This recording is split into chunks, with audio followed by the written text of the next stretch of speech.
Hare Krishna, Anil. Today we're speaking with Anil in our series of spiritual journeys. Anil, Hare Krishna. Hare Krishna, Prabhu. Can you tell us how did you come to Krishna consciousness? Your spiritual journey. Yes, Haribol, everyone. Like everybody else, I saw some devotees on the street. Like most of us. It was in Stockholm. This was year was, I think, 84, 1984. So I was in Stockholm, and my family there, I was staying for about 3 months. I was there. They took me to a city center temple, which was in Fridhemsplan, Stockholm city center. And I saw devotees, I saw Kirtan, I think it was Sandhya Aarti. And I was totally zero. I had no idea about spirituality. Religion, yes, but religion is very different from spirituality. Like every Hindu family, offer a lamb, and one arti, and finish. But understanding was missing. So I saw devotees, kirtan, very loud, kartals, mridangam, and I'm thinking, I don't know what's happening. Came out, then visited another center, which is like a farm community outside Stockholm. I think the place was called Tumba. It was something like Bhaktivedanta Manor. Excellent. So then I met some devotees. And what I saw interesting was everybody was calling each other Prabhu. And I'm thinking to myself, how come everybody's name is Prabhu?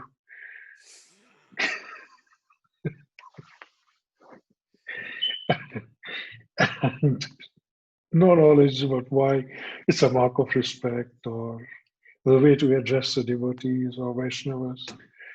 So came back from there, came to England, then again nothing, then went to Holland for 2 years regarding work. That's where when I met devotees and read, again on a Harinam, and read two books which actually turned my complete outlook and gave it a new direction, and the philosophy started sinking in. Those two books were, one of them was Srila Prabhupada's Life Comes from Life, and the other one was Sadhguru Das Prabhu's Origins, the magazine, with articles on science. And these two books, as if they switched something on, and the philosophy was easier to understand, and then things were much, much clearer. Then I started going to Harinam with devotees in Amsterdam city center. There was, I don't know if you've seen Amsterdam, there's a huge shopping street like Oxford Street. It's called Nieuwendijk and then Kalverstraat. Nieuwendijk ends up, one end is just opposite railway station, central station. So we used to do Harinam on these shopping streets in Amsterdam. Every Thursday I used to go, and I used to really enjoy it. Then go back to temple after Harinam and then talk to devotees. That's where it actually started. And then when I came to London, this was in the year 87, 88, 89, I think. And then went to Soho Street, started going to Soho Street, just by Oxford Street in London. And there I made friends with Purnchandra Prabhu. Every, everybody knows Puranchand Prabhu. He was in Leicester as well when on Tosby Street. He taught me a lot. He taught me a lot. We stayed in Leicester as well for a few weeks in the temple together. That was very, very nice experience to have association of such a personality. That's and after London, I ended up in Leicester for work, and that's when Tosby Street was starting. And from that point on, I think we go back, I think 35 odd years, almost, or 30 years nearly. So that's and from Leicester, I mean, started studying Bhagavad Gita and then Srimad Bhagavatam. And it just connected and met so many fantastic devotees. Of course, Gaurang Sundar Prabhu, yourself, a wonderful association, and Anjali Prabhu, Hasmukh Prabhu, excellent. And there it is.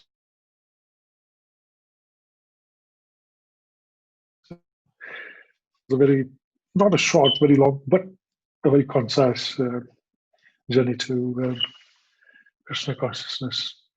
I think the best thing that helps anyone who wants to understand spirituality, not just the religion part of it, is to read Srila Prabhupada's books. They are the ultimate reservoir of what you can find, and the life after that changes in a very big way. It's a very big way. Anil, would you say anyone who wants to make progress in Krishna consciousness should, at least for some time, let's say even a week, live somewhere in a temple and have that experience? Because most of our people are congregation. They have never lived in a temple. So that experience of following the full morning program, 4:30 in the morning, Mangal Aarti, and some services in the day, and then again in the evening coming together and having another program and chanting and reading and Aarti. Would you think that is a good experience if someone from the congregational side can actually do that? Maybe Bhaktivedanta Manor or anywhere else as a guest, but follow strictly the full morning program with early morning and japa and chanting and everything. Maybe even a week. Yes, definitely. Definitely. See, that will be the practical exposure, the experience, and experience is all spirituality is about. That would be, if you can do that, that is very, very nice. But if you cannot do that, a regular visit, a Sunday program, and as much as possible association with devotees and association with books of Srila Prabhupada. This, going to a temple on a Sunday program, even if not the full, that's a good starting point. But after that, I think you will want to go and stay in a temple for at least one every now and then, and go through the full routine, as you said. This will be the urge. I mean, you would want to do it. Nobody will have to say, go and do it, but you will yourself want to do it. And it's very, very important for progress, yes. I have another question. When did you start actually chanting Hare Krishna mantra on beats? And what significance was that for you personally? Did that make a major change or a gradual change? And did you fix a certain number of rounds every day as a minimum? Tell us a bit more. I did not chant on beads right in the beginning, in the years I'm talking about, early 90s and mid 90s. After that, because my work was such that I would be working about 12 hours, 13 hours a day, and then with the children when they were small, I know it comes across as an excuse, but it was very, very difficult. But once they were grown, then I started starting with about 4 a day, gradually increasing. Uh, Even now, because of the work and because of everything, I haven't gone to 16 yet, but I'm a midway. I'm somewhere in the middle. I think chanting names of Krishna, holy names, it's not only a routine or something, it is essential. This is the key, this is the core of anything, because that is the only thing we can do in this age of Kali Yuga, basically. Nothing else works. Just simple as that. The only thing that works is the holy names. There is no way out. There's no other. There is nothing else. Very, very clearly mentioned in the Vedas as well as Tulsidas Goswami, Tulsidas' Ramayana as well, Ramcharitmanas. Absolutely clearly, that chanting the holy names is the only way. There is nothing else anybody can do. The other things, don't get me wrong, other things, it's not that shouldn't do or don't want to do, but they don't bear results as quickly and as surely as chanting of the holy names. What role did and does play offering your food stuff which you eat? When did you start making an offering for prasadam? And what are the practical implications? Practically, when you cook at home, it's easy to offer prasadam. Like at home, but we are mostly working outside. We at least one meal a day is out, so we just grab a vegan or vegetarian sandwich and then offer it. I have a small picture of Srila Prabhupada and my own Guru Maharaj. Just offer it to them. In office, it's just as much as it's possible. Sometimes it's just mental offering.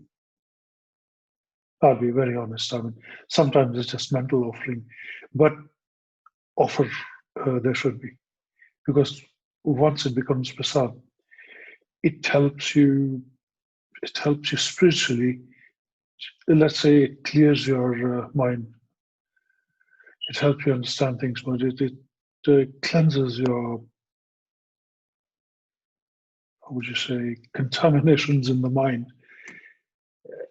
And prasad is one of the three, I think. The one is prasad, the other is dust from your feet of your spiritual master and Charnamrit. One more question.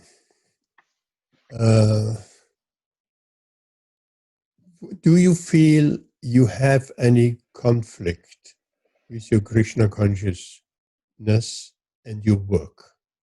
How does that fit in?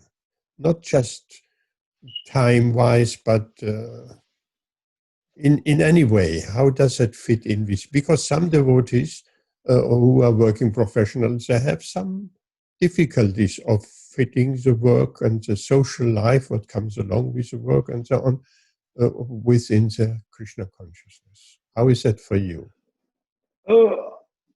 It never was a conflict for me. I mean, I set very clear mind right from the beginning. The problems were when I used to work in a store where I had to sell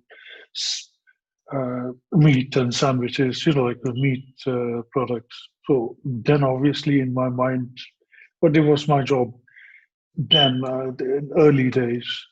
But later on, because I work in an industry which does not have a conflict in fashion, I mean, there's no visible, there's no conflict as such. There's nothing that I have to do that I'd say, okay, it's going to, affect my thinking or my anything. Well, a related question. Do you try to induce others at work or not at work or in your social life to think a little bit deeper, to take up Krishna consciousness, but of course, in a way you could present that. Sometimes the devotees say, give a book or say, talking. We have our Bandava Prabhu working in a warehouse, and he has the people saying Hare Krishna and or Jai Shri Krishna, and when he doesn't say that, then the lady said, "You didn't say Jai Shri Krishna today," and so he's actually getting them involved. Is there anything similar in your life? Not at work, because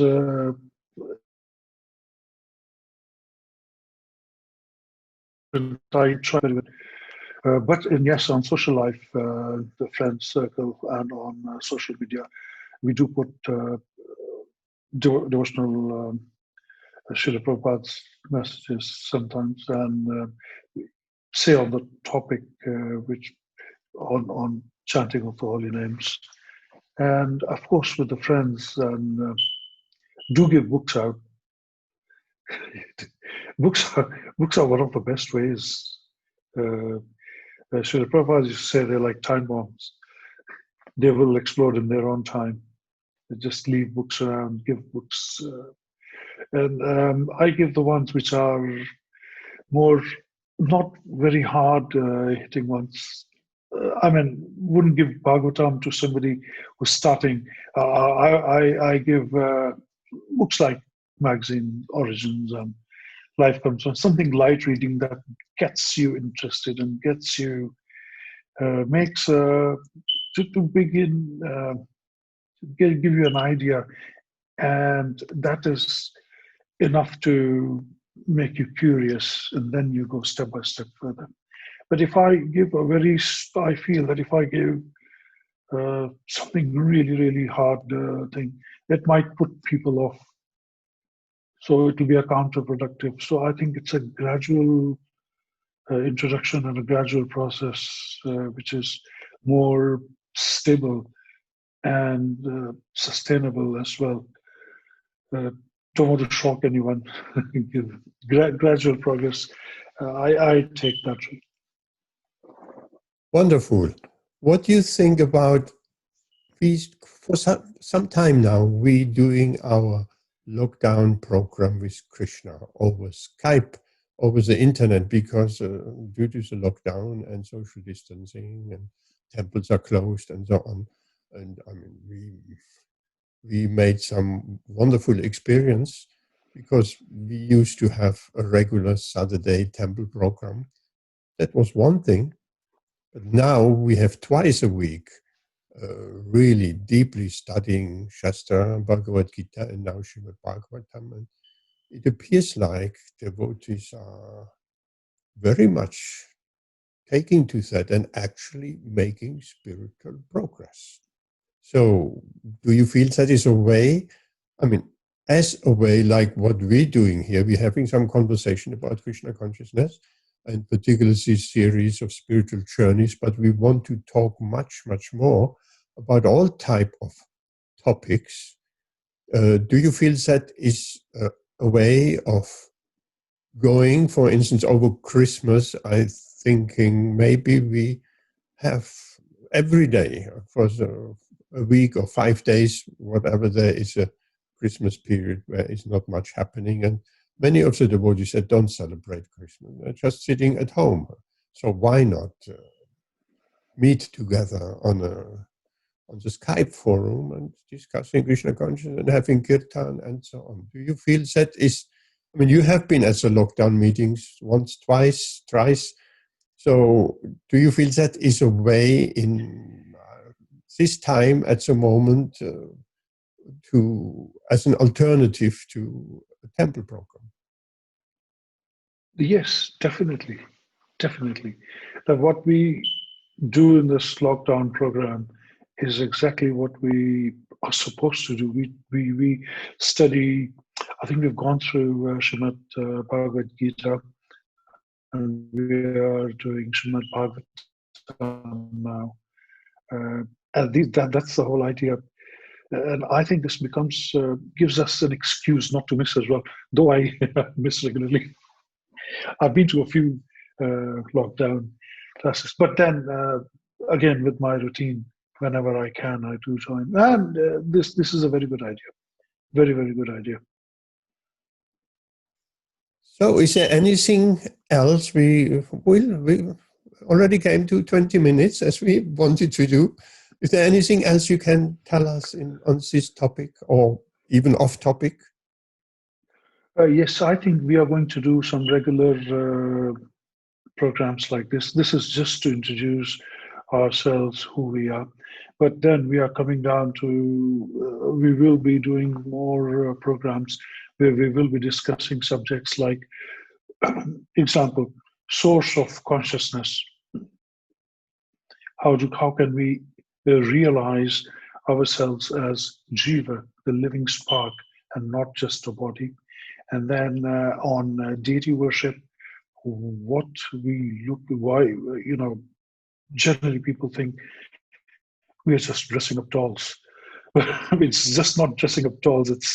We are serious. This is a serious subject, and we will discuss how deity worship is a bona fide method, a bona fide process, and many subjects like that. Yes, as I would like to talk about a vegan diet, veganism. That is quite a topic nowadays. What is a Krishna conscious standpoint on this, and some ideas? And yes, there is an unlimited number of topics. So it was wonderful of talking with you and hearing your story. Thank you ever so much. Hare Krishna. Thank you. Hare Krishna. Thank you.